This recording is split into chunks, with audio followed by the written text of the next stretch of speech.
আওয়ামী লীগ নিষিদ্ধের দাবিতে দ্বিতীয় দিনের মতো শাহবাগ ব্লকেড চলছে। পূর্ব ঘোষিত কর্মসূচি অনুযায়ী ৩ দফা দাবিতে আজ শনিবার শাহবাগে দুপুর ৩টায় গণজমায়েত অনুষ্ঠিত হবে। বৃহস্পতিবার প্রধান উপদেষ্টার বাসভবন যমুনায় শুরু হওয়া এই বিক্ষোভে তেমন সাড়া না পাওয়ায় শাহবাগ ব্লকেডের ঘোষণা দেন হাসনাত। দাবি আদায় না হওয়া পর্যন্ত এই আন্দোলন চলবে বলেও জানান তিনি। এদিকে ঢাকার গুরুত্বপূর্ণ সড়ক শাহবাগ ব্লকেড থাকায় এই তীব্র তাপপ্রবাহের মধ্যে রাজধানী জুড়ে যানজট দেখা দিয়েছে।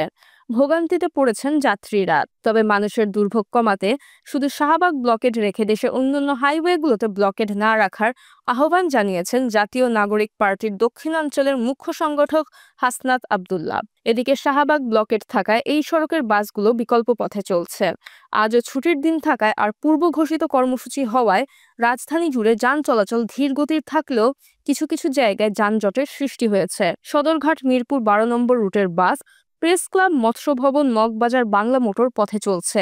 মিরপুর ১২ নম্বর থেকে শাহবাগ হয়ে সদরঘাট পর্যন্ত শিকড় পরিবহন, বিহঙ্গ পরিবহন, তানজিল পরিবহন সহ বেশ কয়েকটি বাস একই পথে চলছে।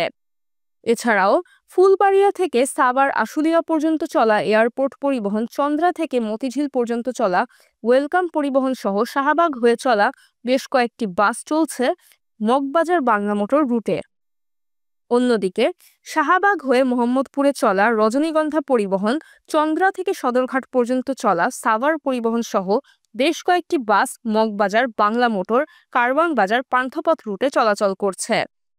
আজিমপুর থেকে শাহবাগ হয়ে কুড়িল বিশ্ব রোড পর্যন্ত চলা দেওয়ান পরিবহন, বাংলা মোটর, মোতালেব প্লাজা, কাটাবন মোড় হয়ে সায়েন্স ল্যাব রুটে চলছে। একই পথে চলছে বনশ্রী থেকে মোহাম্মদপুর পর্যন্ত চলা রমজান পরিবহন, যাত্রাবাড়ি থেকে মোহাম্মদপুর পর্যন্ত চলার ট্রান্স সিলভা পরিবহনের বাসগুলো।